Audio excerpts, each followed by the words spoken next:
been 90 years old, but he left his body 3 years ago. And for those who did not meet him, he left for us many ways that we can tune into his consciousness very well. Those more than 100 books, hundreds of discourses, which we have available here for sale, hundreds of pieces of music, of songs, of bhajans. And at the time that he did each of these things, it never occurred to me then, something that I'm realizing more and more now, how much the things that he accomplished were not just for his lifetime, but more and more they were to help people far into the future. In some ways his work is only now just beginning. When he came to Yoganandaji, Swamiji was already very well read. He was a natural and skilled writer. He had studied writing for plays, for the theater. And when he was with Yoganandaji, he took notes of every story, everything that he heard Yoganandaji say of spiritual importance, and had some 300 pages of notes that he took. And even from that time, he started to think, how could he share all of these spiritual blessings? And he spent several years writing The New Path. And he was his own editor. He went over that manuscript over 50 times, creating the words so that they were crystal clear. The concepts were simple, they were clear, and it made these stories of Yogananda come completely alive. That same crystal clarity he contributed in all of his endeavors, in all of his works. And that book, The New Path, in many ways is a sequel to the autobiography of a yogi. There's more stories about Yoganandaji as an adult there than there are in the autobiography itself.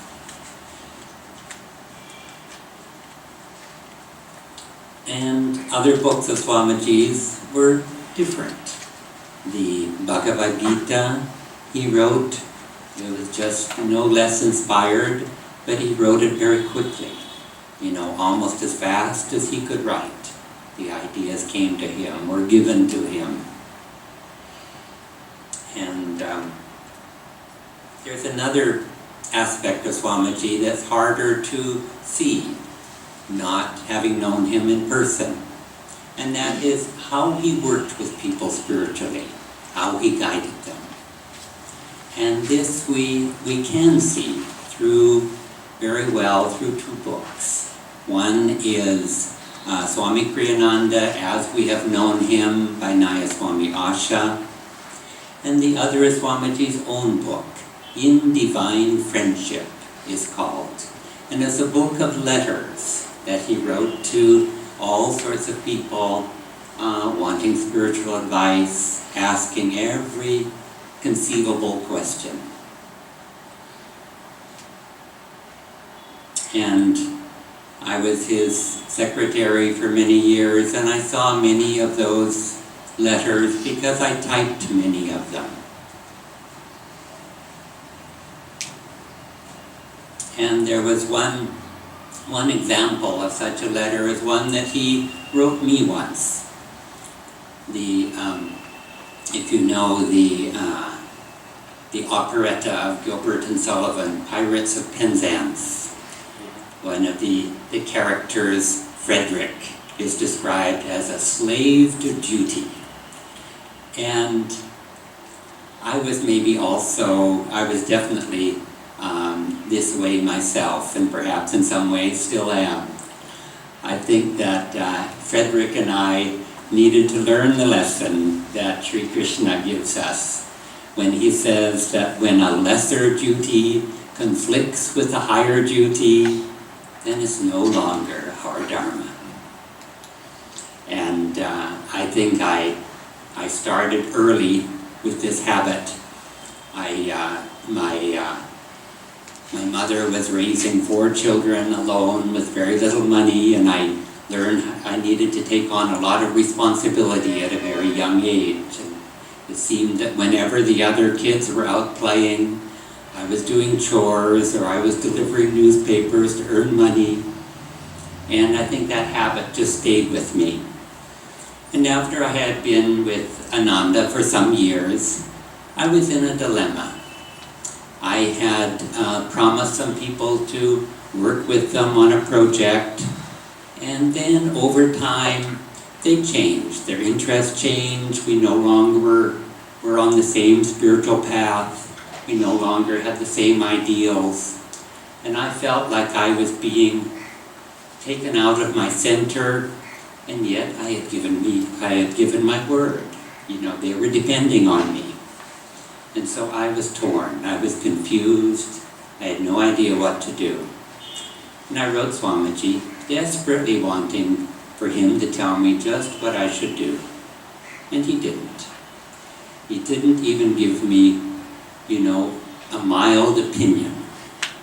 Instead, he replied, he sent me a letter with 5 or 6 very unbiased questions for me to meditate on, for me to introspect on. And doing so, I had to be quiet. I had to get into my own center and ask myself, what are my highest ideals? Is what I'm doing taking me to those goals? And what about the people I work with? I'm loyal to them, I'm loyal to this project, but are they loyal to this project and to me? Or are they loyal to something else? And when I could really look at those things calmly, I realized right away what I needed to do, what my ideals really were, and I received the courage and the confidence to act on that. And if I had not done that work myself, my decision wouldn't have the strength of my own conviction. I wouldn't have arrived at it on my own.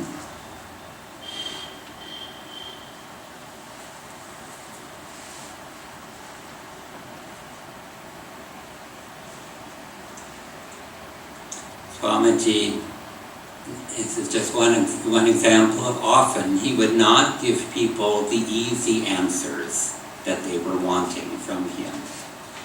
Sometimes he would encourage them to be in a certain environment or be in a certain job or start a certain project that would encourage them to grow, that would bring out their best qualities.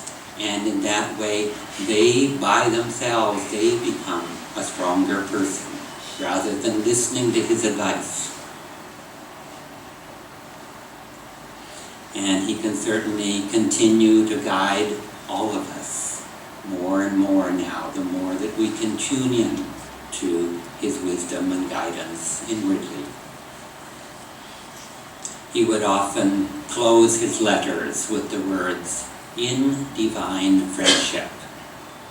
And he rejected being considered a guru or an authority figure. He wanted more. Above all, he felt that for him to help people, if they saw him first as their friend, he could help them in the deepest way. And that same spiritual friend that he is to us, he wants us to be such a friend to others. He wrote these words, "In my heart there is only love for everyone, without exception, no hurts, only deep gratitude. My will for everyone on earth is peace, love, bliss, and freedom." And may that also be our wish. Thank you.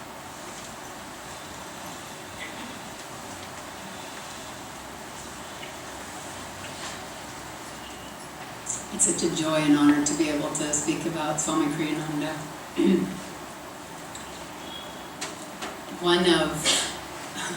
One of the phrases that most, I think, Swami had so many different things he did in life, so many important transforming things he did in his own life, he gave to others. But one theme that ran through his whole life was sort of saying yes to life. And Swamiji saying yes to life opened many, many doorways for all of us. You know, it said yes when he went to the bookstore and found Autobiography of the Yogi. Once he read it, he said yes to taking the first bus across the country to meet Yogananda. And then when he met Yogananda, his guru, he said yes, became a disciple. And you know, his entire life has been responding to opportunities, saying yes, yes, yes.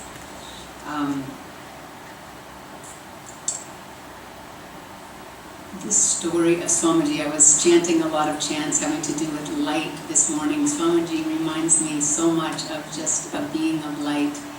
And he would tell this story, I'm sure I've told most of you, but he would tell the story of when he was young and he was falling asleep at night. This light would come to him and it would become, you know, brighter and brighter until he would just be absorbed in this light, and then it was part of his going to sleep process, and it happened all the time.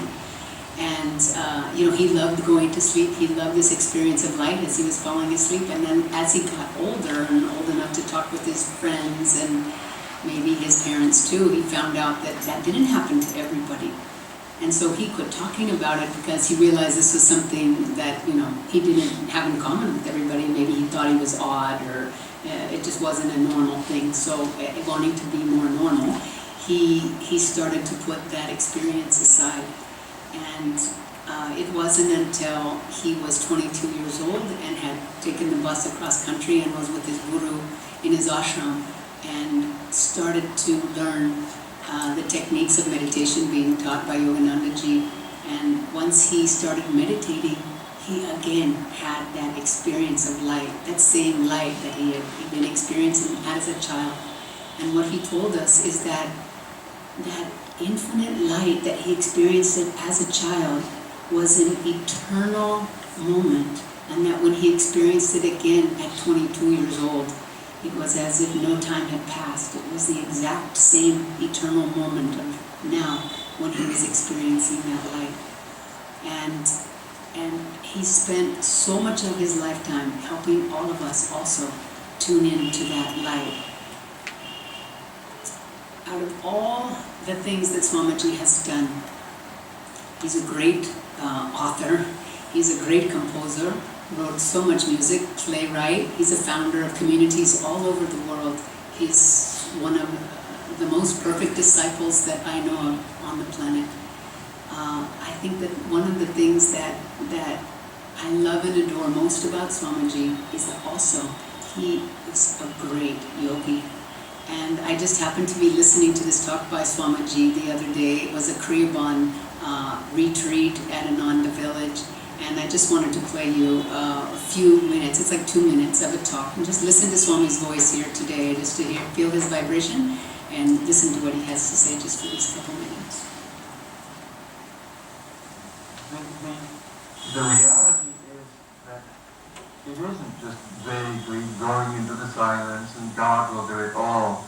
God's waiting there, eager to do it all, but we've got to open the window. We've got to know how to open the blinds. We've got to know how to focus and look in the right direction. Because if the sun is pouring in the window and you're standing in a dark corner, that's not going to help you very much. You may get a little reflected glow, as religious people do by joining a monastery or going to church or whatever, but it's a reflected glow. An illustration that I think says it beautifully is when I was learning to type. And I did all the exercises for the touch system, so that I can type very fast now. But this was when I was 17. I thought, oh well, I don't use the numbers that much. I won't bother with the exercises to learn the numbers. I'll just learn the exercises for the letters. And I'll pick up the numbers in time. You know that from 17 till now, that's practically 50 years. I still don't know where those numbers are. I still have to look. Because I didn't do the work necessary to discipline my fingers, to discipline my mind to do those things. So when you learn a technique, don't be sort of vaguely hoping the pieces will fall into place, and meanwhile you're sort of sitting there in silence. You know? Be very specific, and Kriya is especially that way, because there are so many little things to keep in mind. It would be good throughout your spiritual journey, even at least for years, to just check and see. Some of you have been on the path for many years, and I find it helpful sometimes to remind myself to say Om Song. I was surprised I was, because I felt that was sort of basic to the technique. But you sort of tend to get into a habit, and you're watching the breath, and you go Om Song, and forget about the words. And yet, each specific thing is what makes one person a great yogi, another a good disciple. We don't want to be only good disciples. This is very good and very important. I hope that I accomplish that in this lifetime. But there's more that we need. We need to become great yogis. And Swami did so much in his life to help us to become great yogis. And we think of how we can tune into this ray of light that comes from Babaji, that comes from our gurus, that is shining on us all the time. He told us how to not just sit in the room and get a reflected glow, but how to stay directly in the light that's coming into that window. And he just tells us again and again, through every technique, through every act of devotion, get back into your center. And from your center, transform yourself. Achieve self-realization. Get in your center, and then you can be in the center of everything else in the universe. And with Kriya Yoga particularly, he's taught us how to bring our energy into our spine and lift it up. And he tells us again and again how to reach that light that he was reaching. How to achieve these states of superconsciousness. He writes books on superconsciousness. He gives us superconscious living exercises. He's always talking about superconsciousness. You can achieve this state. Don't settle for less. Yogananda said, Kriya Yoga will change the world. And it just starts with changing ourselves. And he has, every Saturday we have guided Kriya Bond meditation. We have Kriya Bond, we have Kriya Yoga initiation several times a year, all over NCR, all over America, all over Europe. Kriya, is what Yogananda taught Swamiji, and Swamiji's trying to help us to become great yogis. Practice it correctly. That's what Swamiji says. Tune in, just don't be vague. Yeah, I got the technique, I'll do it sometimes, and the energy is supposed to go up, but whatever, with the rest. Be exact, be scientific, become a yogi. And so Swamiji has tried to help us, focus on that so much, in addition to everything else he's given. So I just wanted to focus on that aspect. And so through Kriya Yoga, as we learn to come more and more to our center and our lives become transformed, as my life has been transformed through Kriya Yoga, I'm assuming many of your lives have been transformed, then we transform the world around us and the planet begins to change. Just like Buddha had very few disciples and Christ had very few disciples, they were all very intent and focused on what they were doing. We have a focused group of individuals here doing Kriya Yoga, doing it in California, doing it in Europe, doing it around India. We can be a tidal wave of change on the planet. Master said it would happen. If you're sitting in this room, you have been touched by Swami Kriyananda. He's a big part of your life, whether you know it or not. And, Swamiji's creating these communities around the world. We may not have a community here in Delhi, but we are a community of souls serving each other, helping to support each other, divinely loving each other, meditating together. This is a community. And as Master said, you know, we don't really choose our family, but we do choose our brothers and sisters in God. And so we are a community here. Speaking of communities, we're showing Finding Happiness next Sunday here about communities. But so when the opportunity comes for you to serve your spiritual family, for you to improve your meditation techniques, for you to get Kriya Yoga, follow Swamiji's example and say yes to life. It will change you and it will change everybody around you, and we will become part of this wave that's changing the planet. So I'm very, very grateful for Swami Kriyananda's presence in my life, and I know that you all can also feel his presence here today. So one of the ways that I really knew that Ananda was my spiritual home was listening to the music. And I told Swamiji that it was around Christmas time, and I had gone to a concert and they were singing songs, and I was crying the whole concert, and I just knew at that moment, sort of like these sheets came down from my heart, and I just know this is the vibration I've been looking for my whole life. And I happened to resonate to it during these songs of Swami Kriyananda's. And so we're going to sing one last song for you today. It's called Go On Alone. So singers, come back up. And by the way, Swamiji said, after I told him that I came through the music, that's when I knew. He said, it's very often that people come to Ananda or this spiritual path because of the music, because it's such an easy way to tune into Master's vibration.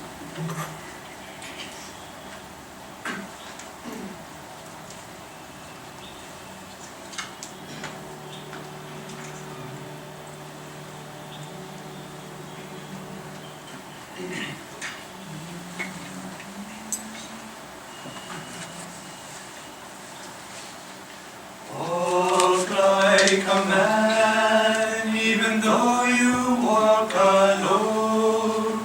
Why court approval once the road is known?